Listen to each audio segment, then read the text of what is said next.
you have to judge these people in terms or within the context of their time.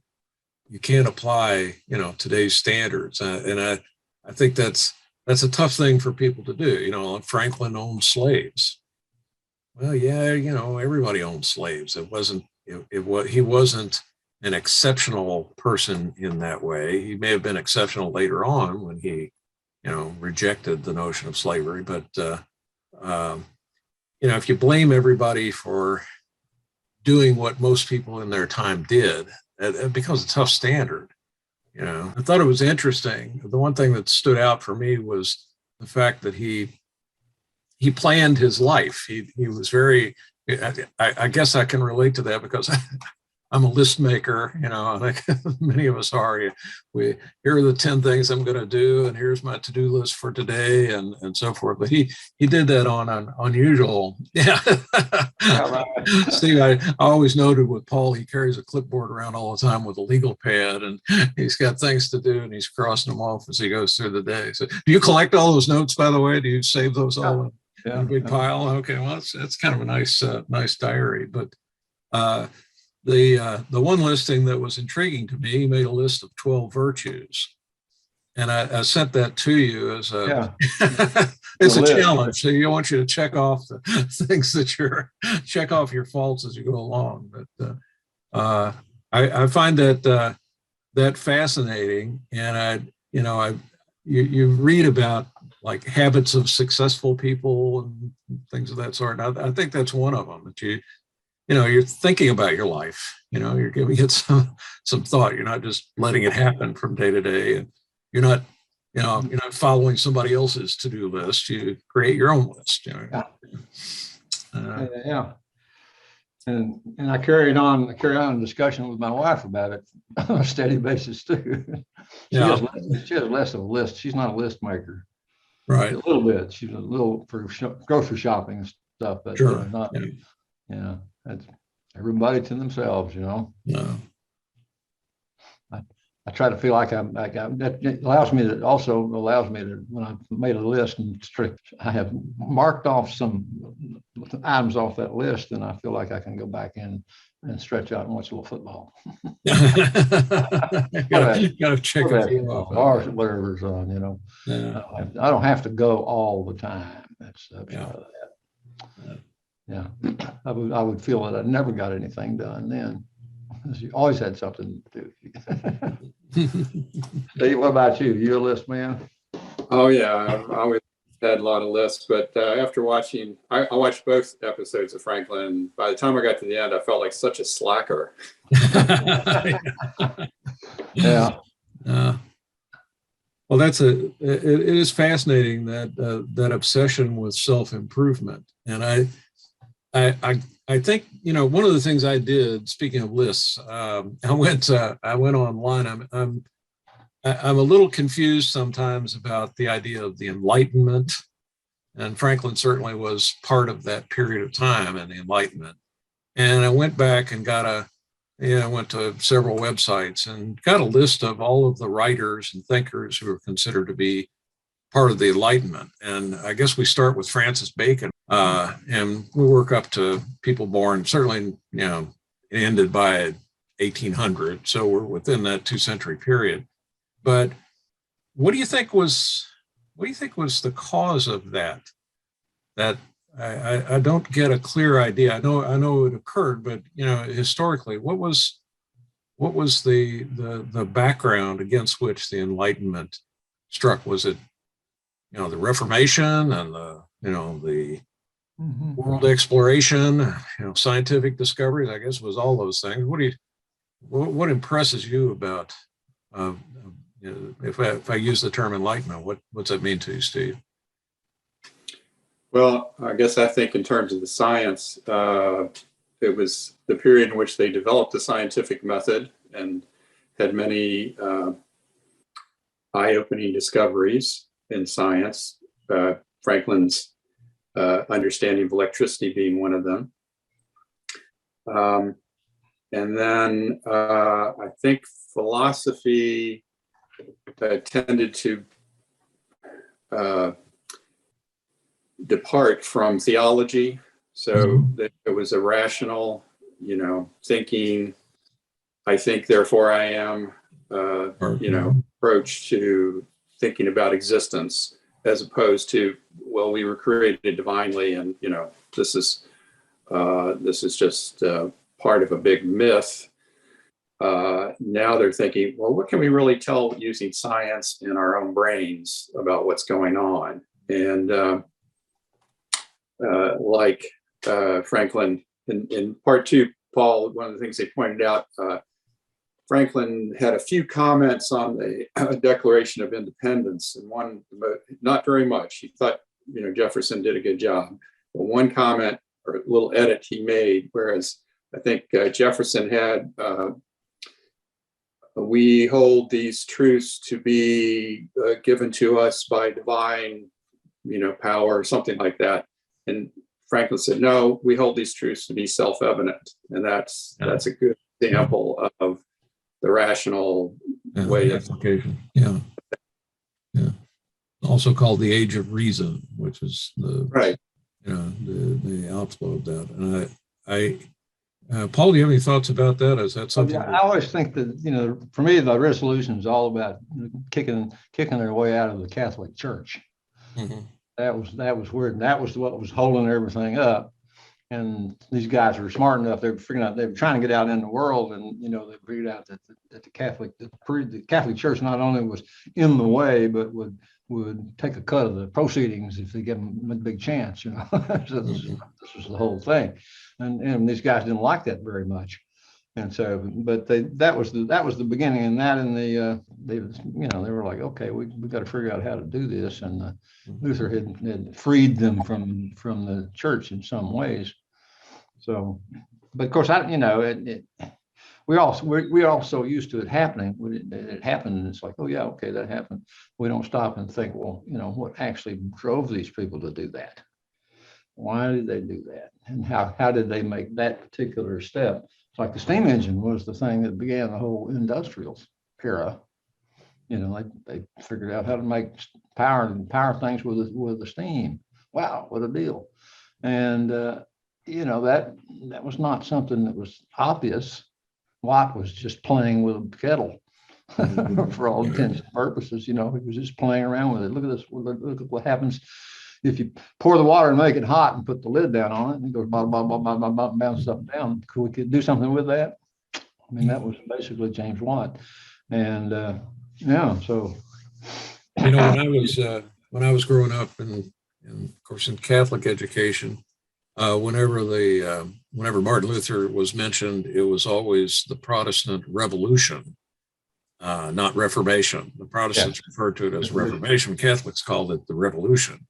Yeah. And I think you're right. I think that's the most significant breakthrough. And it's sort of, I don't know, as I view history, I think to a certain extent it's cyclical, that we go through cycles. But Mark Twain says that, I mentioned this in the video, he says history may not repeat itself, but it rhymes. Yes. It has there is something that recurs here, and this idea of moving from a restrictive sense. It's almost like growing up. You're a child, and the world is what your parents say it is, and what you experience in your home, and in a very parochial environment. And as you grow older and you look outside and you see things and you meet other people and you hear things, you say, wait a minute, there's more to it than that. And I think history at this time was going through that cycle where we understand that the church has had it wrong, but now what do we do instead? What do we have to replace that? And as I look back in my own life, I remember going through a similar, not nearly as dramatic, but a similar experience with the Vatican Council. Having grown up in Catholic Church, pre-Vatican II, things were very dogmatic. There were rituals you went through, and there were things that you attended, and you really didn't. You might groan about them, bitch and moan about them, but you didn't reject them. You didn't try to rebel or offer an alternative to them. You you just kind of went along with them. After the council, people began to say, well, wait a minute, if we don't have to do this in Latin, maybe we can do other things. Maybe, and so there was a big shift going on. I saw a lot of priests leave the church right after that because their minds were changed. The way they thought about things changed. And I think that's what's happened here with Franklin. He's right in the middle of this change in thought. And Paul, as you mentioned last time, he was a printer. So he had access, I'm sure, to books printed all around the world. If you were a publisher and you wanted to send him your books to America, he would have been the guy who you might have targeted them to. So I'm sure that the works of Locke and Rousseau and Voltaire and all these other people, those were the things that were the fodder for him in his development. So along comes this revolution, and he's saying, okay, we're going to get rid of the British. Now, what are we going to do instead? What are we going to do instead of this? And the natural inclination was to go to the philosophy that was currently in vogue, which was the Enlightenment, the applying reason to government. So I think that's I think you're right about the change in the sacredness of religion. I think that's at the key of the heart of this. Hello, Dustin. Glad you're joining us. Get your computer straightened out?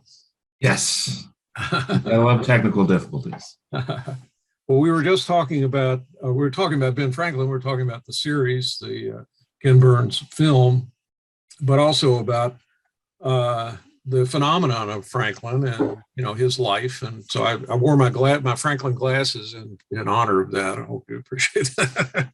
So, yeah. But did you have a piece of registered mail?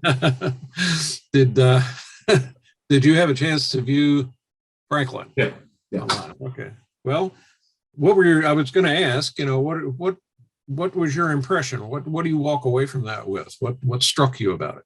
Just in first impression, the idea, that narrative of, independence, democracy, freedom for the little guy, that stuff is wonderful. I love that story.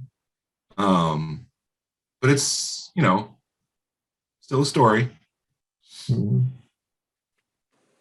So, I have a hard time. There seems to be a divide of this story that propels me and power structures is the reality. And if that propel me, and how those two, I always think of them as separate. There's the story for the masses, and then there's the power structure that actually does the thing. But they kind of intertwine more than I am comfortable with. I'm trying to think how that specifically implies. Perhaps the story is that we fought off the British and won our independence, and we were the heroes, when actually it was the French who tipped the balance of things. No, the story is we're on the side of righteousness. We're the little guy. We're the underdog. We're the good guys. We're the good guys. Now we're the ones with democracy and freedom. We're the shining city on the hill. That story. And like back in the revolution, it wasn't everybody. It was the rich people trying not to pay taxes, but there's all sorts of other social things that were good. It's all kind of intertwined. It's weird. And like when we talk about democracy these days, it's still a story. Like we have democracy in this country, but go try and change something that a poor person wants and a rich person doesn't. And then tell me if you have democracy. So it's like, it's all on a spectrum. It's a kind of a thing, but narratives matter, what goes on in my head and every other plebe's head, matters. So it's very, I don't know. I don't really have an opinion. Yeah. Well, one of the things we were talking about before he joined us was, I mentioned that Franklin struck me because he's a list maker, and I thought I was thinking about you in that context, that you're also a list maker. We all share that in common.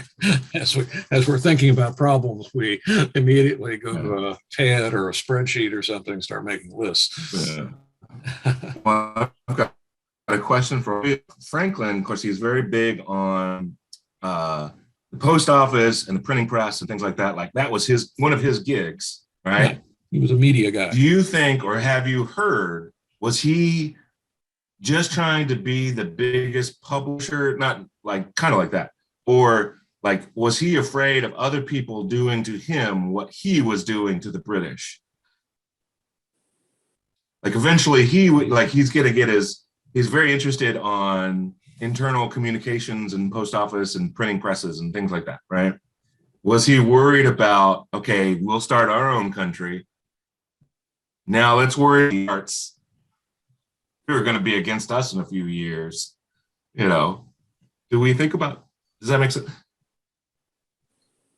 I mean, you're breaking, signal's breaking up a little bit.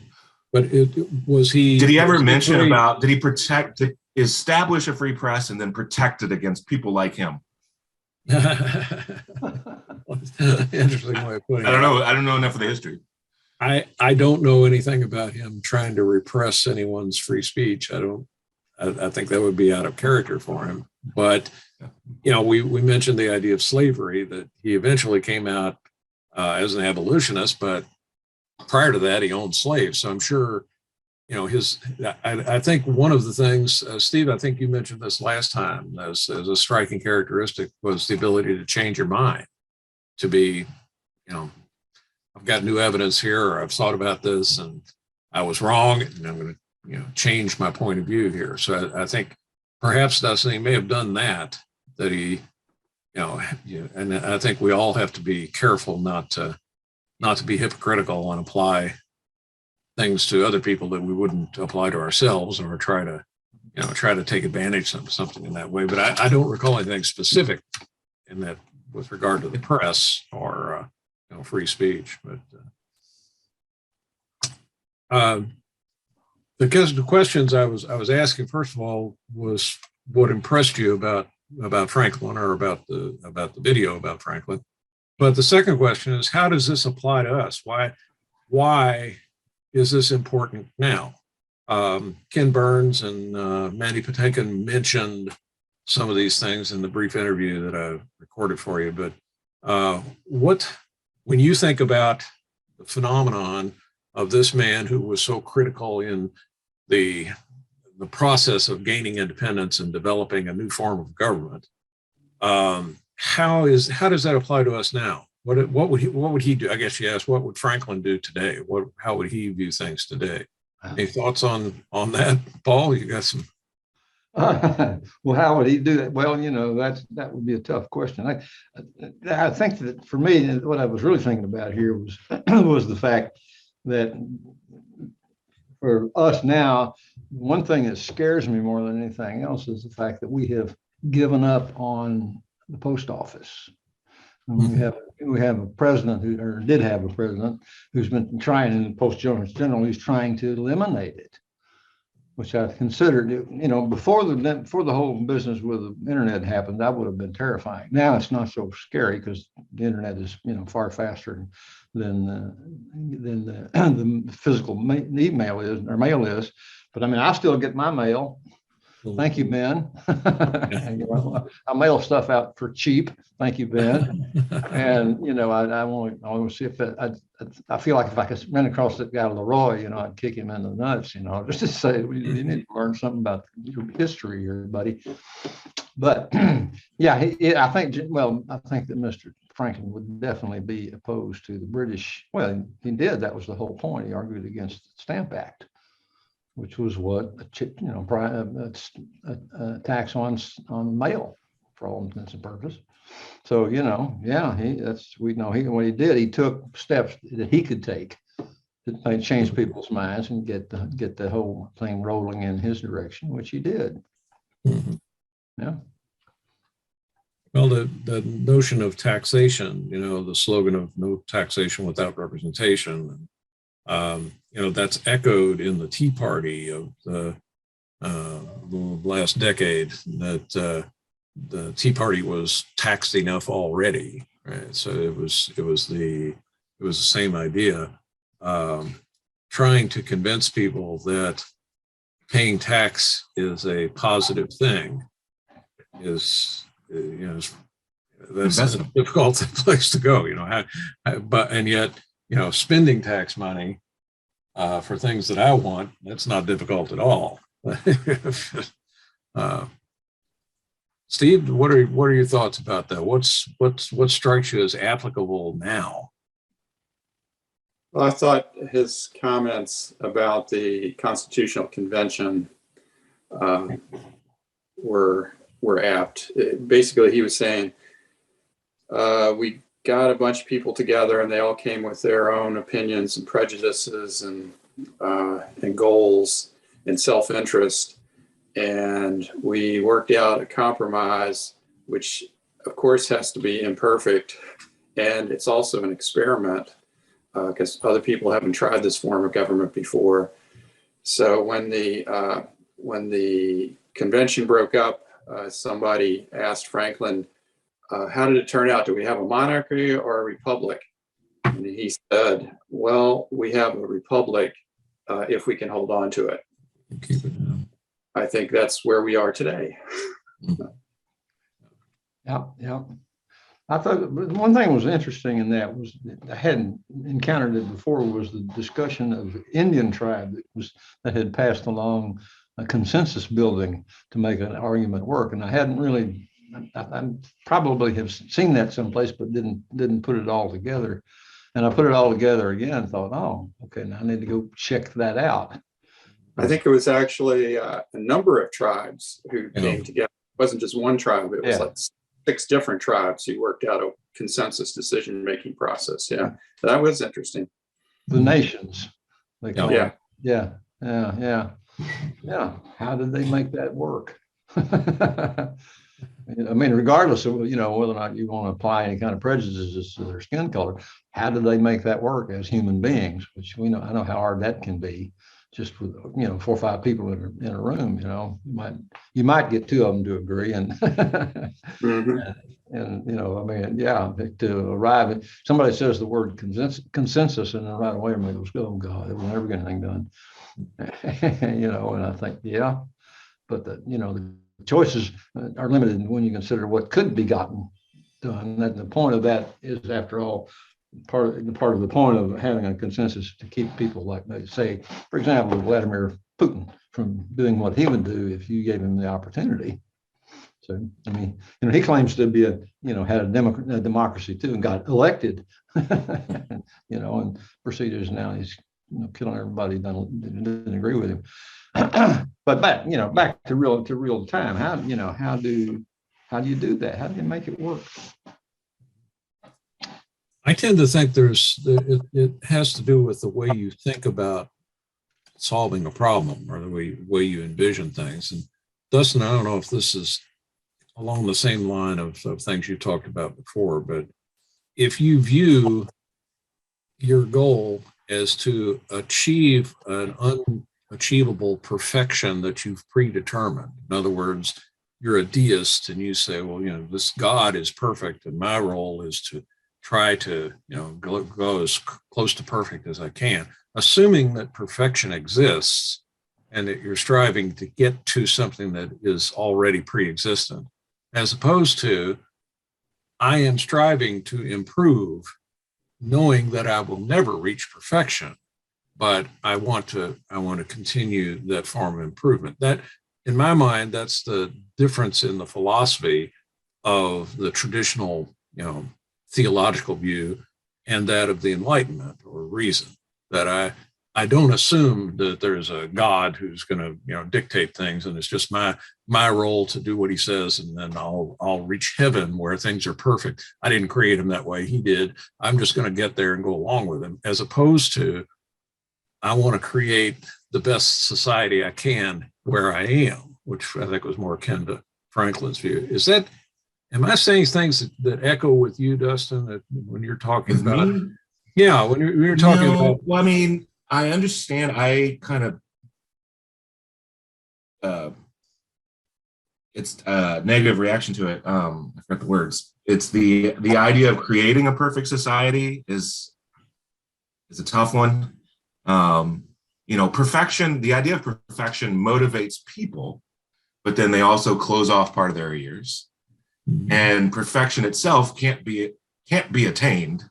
There's just, because it involves people. There's 7 billion of us, so there is no, perfection's illusion.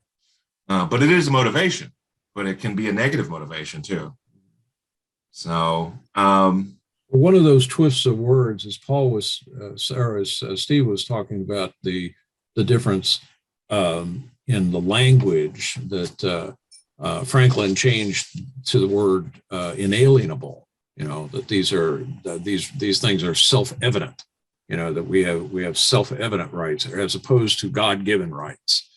Right. Self-evident rights implies that as an individual, I can view reality and deduce this as true, that I don't need any structure, I don't need any doctrine or dogma to validate that.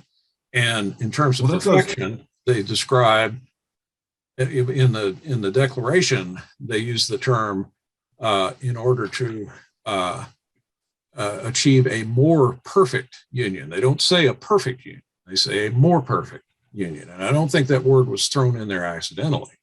I think it's reflective of the same idea. We do not believe that we can achieve perfection, but we think that striving to achieve it can help us become a better people. That we set a goal, it's right. As Descartes said, your reach exceeds your grasp, right? So you're trying to achieve something. It's not going to be achieved, but the striving gets you further toward the good. I like the anti-tyrannical flavor of when I read about founding fathers in that period of history. It wasn't about, to me, it wasn't about a perfect system. It was a balance of power. It was a balance of imperfectness. And that was the way, and it always with an eye against tyranny of the rich, tyranny of the powerful, tyranny of the majority, tyranny of the technocrats, tyranny of religion, tyranny of any form. Because I would imagine they would be growing up in a very similar time as we are in terms of tyrannical pressures. Now we have a lot of tyrannical pressures on us. We have corporate tyranny now. We have the same old oligarchy tyranny. We have a much different, but the same military tyranny. We have all sorts of tyranny. And so that's really interesting. When we were talking about, Franklin, I wanted to just chime in. I had some notes of Franklin. The first thing when we were talking about the post office, of course, I'm a big fan of the post office. And Paul, you had mentioned, now that there's internet, it's kind of less of a immediate need to get postal mail, right? Even though it's still around and they're still delivering packages and things like that, but it's less in our mind.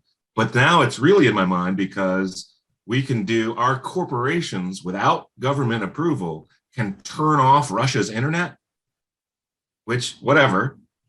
What about, can you turn off my internet because your corporation doesn't like me?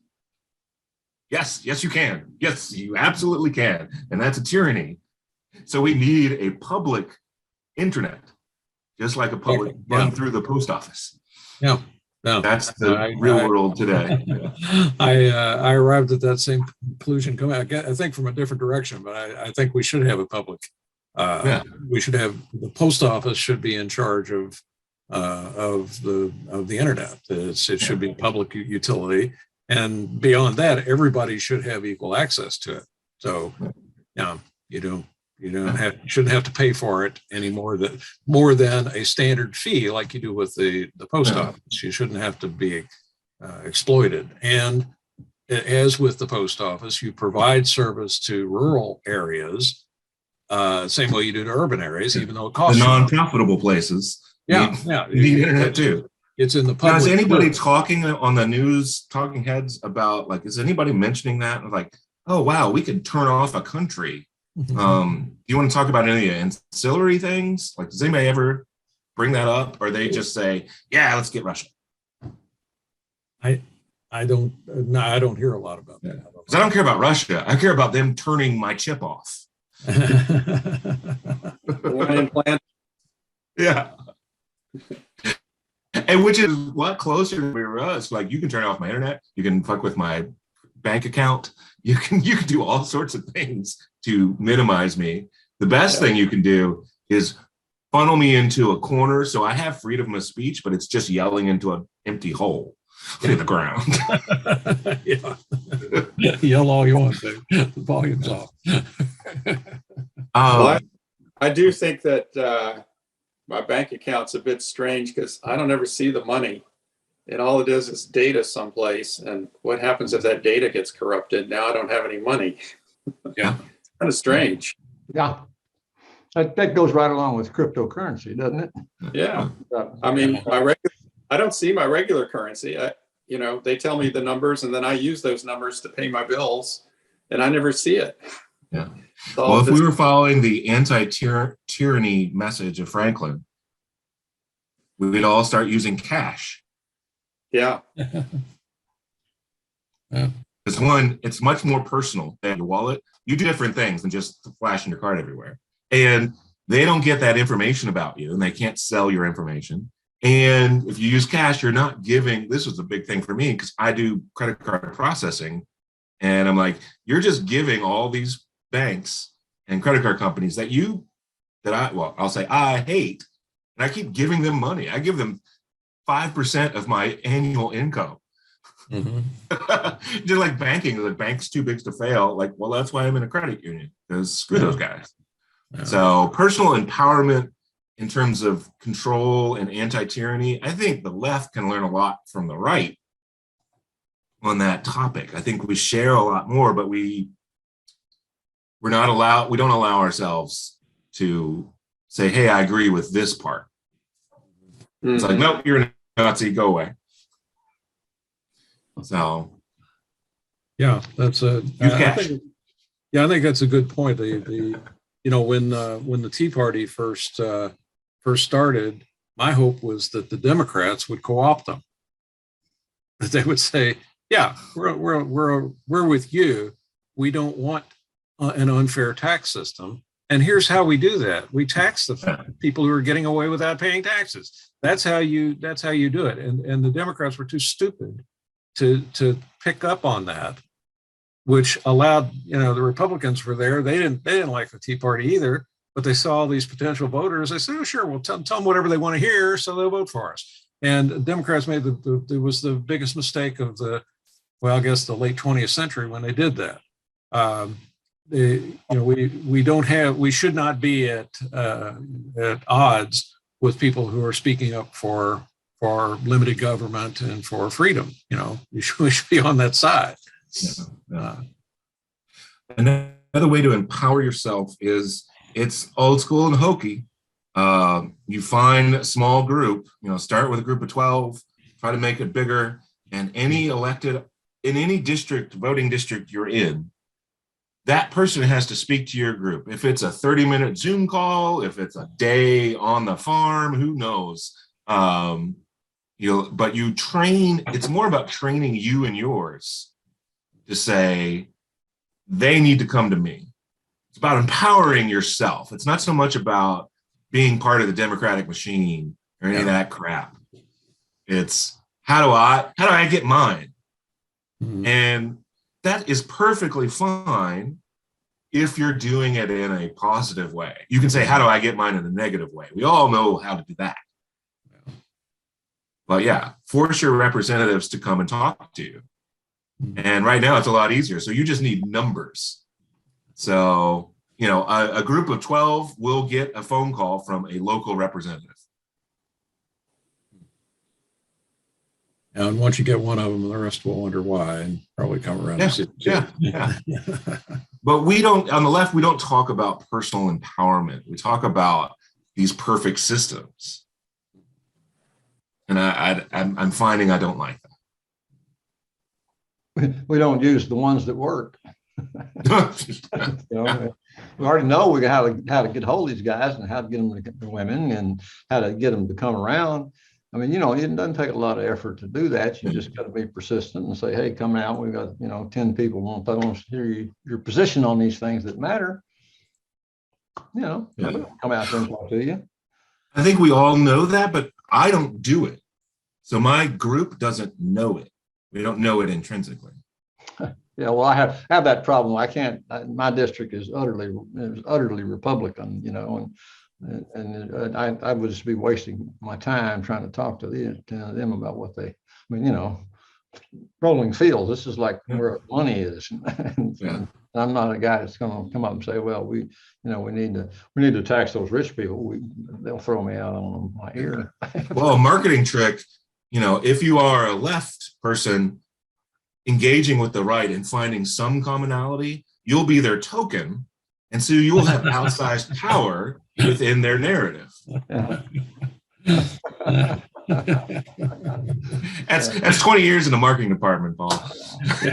That's I've always wanted to be a token.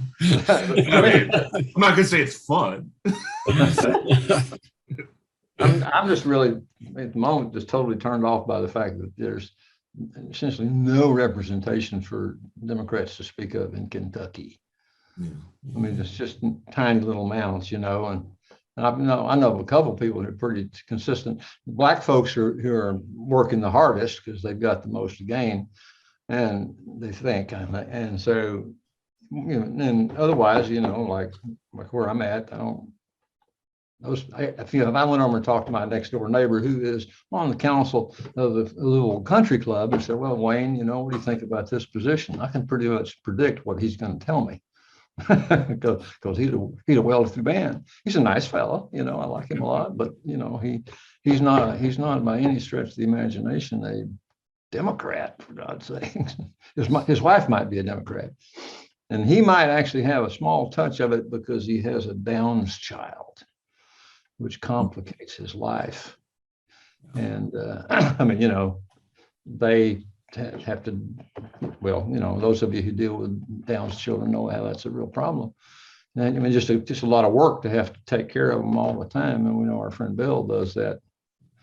This is one of our men's group. The son is a Down's child.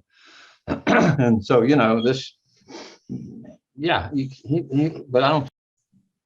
I imagine it requires empathy, more empathy. My problem with the Democratic Party is that they listen to a small minority of people who are very vocal, and they don't try to attract people who are not so vocal. For instance, the movement year ago, 2 years ago, for defunding the police. Most of us think that's the stupidest thing they could have possibly ever said. But there was a small minority who were out with placards, and guess who all of those undecided people saw representing the Democratic Party? Defund the police. So, you can't let that small minority speak for you. And we've discussed this quite a bit. I don't want to belabor it, but I'm dismayed by this week, the confirmation of Justice Brown Jackson was,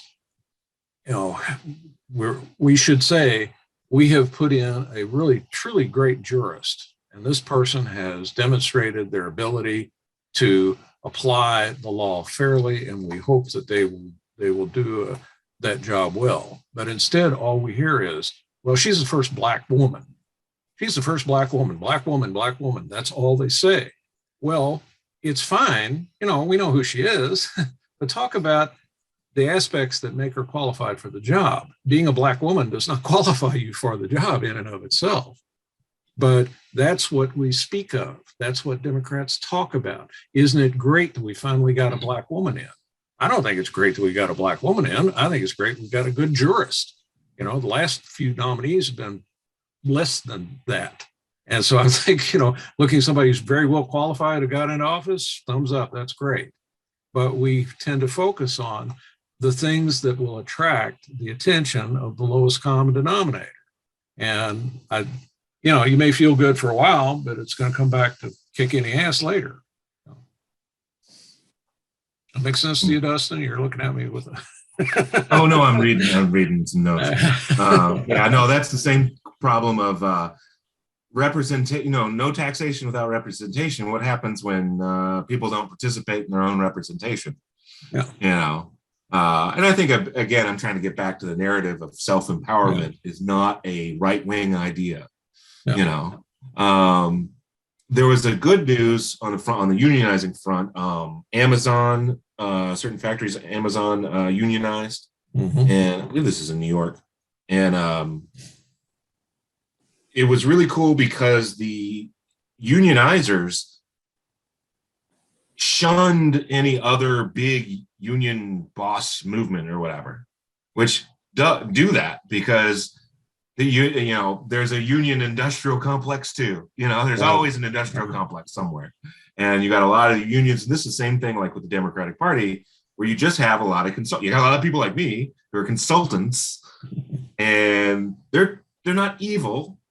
They're just in a box, right? And the same thing with union people. Those union people were in a box, and these separatists were like, screw you. And then they won. And I'm sure it was all over mainstream media, but they won. And then the consultant class of the union movement moved in, and bless their hearts, they're like, very publicly, fuck these guys. Which good, don't empower yourself. You don't empower yourself and then, all right, well, we won. Here's all my power. Yeah, right. You don't do that. The best definition I ever heard of consultant is that it's someone who borrows your watch to tell you what time it is. Yeah. Hey, kept me fed. Well, interesting. I don't know if we've strayed far from the point, but I think this discussion is something that's important right now, that people think about not just what the topic of the day is, but what the direction of things is, what the thought process is behind the scene, what we want, what we aspire to. And that's what struck me about Franklin, is that he was always aspiring to learn more, to improve, to become a better person. And I think that's a message that should be attractive today. And I see it applying to things like battles over school. I won't go through all my rap about education again, but the fact that we continue to support a bureaucracy of education instead of educating our youth. We want to pour money at the problem and have more buses and classrooms when we have another set of tools that we could use to educate our kids. And we don't want to rethink the idea. So I think having a person like Franklin made it possible to achieve a different notion of government. And I think we need some people like that now to let us re-envision things like education and healthcare and other big issues in our society, because we tend to go back to the same old solution. Schools are failing, so let's pour more money into them. That'll help. That's not the way things work. So I think it's an important topic. I don't know how much more you'd like to have in this discussion. I'd like to involve some other folks. We had a couple of other folks who were invited today, but we'll see what. Are you interested in continuing this next week, or you think we should shift gears? Steve, what do you think? I can't participate next week. I got the grandkids coming to stay Okay. a week. Well, it is Easter Sunday, isn't it? Yeah, that's right. Yeah. It's probably best we not do anything next week, not because we do have a lot of plans. So maybe in the meantime, if you want to come up with another topic for a discussion, do so. Starting your own newspaper. Oh, Been there, done that. Been there and done that. Yeah. Maybe you should shift it into a different format, though. I'd love to hear more about that, because I'm still on the, I don't expect. Here's the thing. No one like me makes it into the Democratic Party. No one like me makes it into the newsroom or the boardroom. Like, I don't even make it into the door, much less any of that. So I have to operate outside that system. Mm-hmm. It's a big club. I ain't in it. Yeah. So in the spirit of Franklin, Yeah. In the spirit of Franklin, like how I'd love to hear more about creating a paper or something like that competes with the big systems outside of the system, that kind of thing. That more people need to hear that it's possible, that you don't just have to swim in their ecosystem that they ultimately control. Mm-hmm. Well, self-empowerment, Franklin style. Well, that's why I was kind of thinking along the same line. One of the things that he mentioned was he created this group. I forgot what the name of the group was, but it was a group of free thinkers who eventually founded a library, and which eventually became the University of Pennsylvania.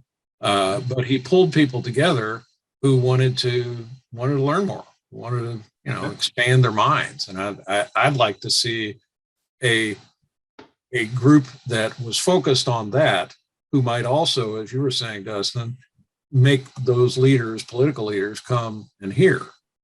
It's because these folks don't, if you get into an office here, they don't hear from people who are not, who have no vested interest. I've seen that lately in terms of construction projects. You don't have a vested interest in it. You ignore it. You go about your life. And I'll reiterate narrative control. It's you want them to meet you because it's representative government. There's that angle.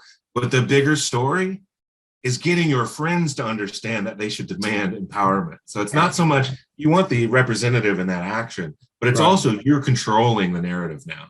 Yeah. Good point. All right. Well, maybe drop a few notes on that, pass them on to us, and we can discuss that. I wouldn't mind using a forum like this. I've thought about what we do with this forum, and I wouldn't mind using this to expand into a bigger grouping. It would be different. It wouldn't be, try to put 50 people on the screen at the same time, but it's something to present people with an idea and solicit their opinions, and then use from that the whatever consensus is arrived at to approach, as you say, Dustin, to set the narrative. That here's, get out in front of a story, get out in front of a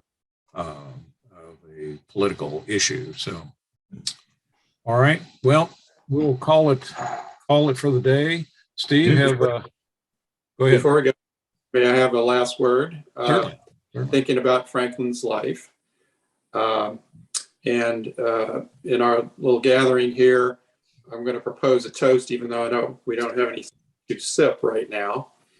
But maybe if we get together in person sometime, we can repeat this. So my toast would be, we the people, may we always oppose all forms of tyranny, and to the republic, long may it stand. Yeah. Yes. I like it. Yes. I like it. Cheers. I can get it. Cheers. On that note, we'll see you next week. Have a great week and a wonderful Easter. Get outside today. It's 2 weeks or 1 week. Weather okay in Chicago, Dustin? It's going to be in the low 70s here today, so we're looking forward to it. Storm today, snowed yesterday. So All right. Have a great day. Thanks. Bye.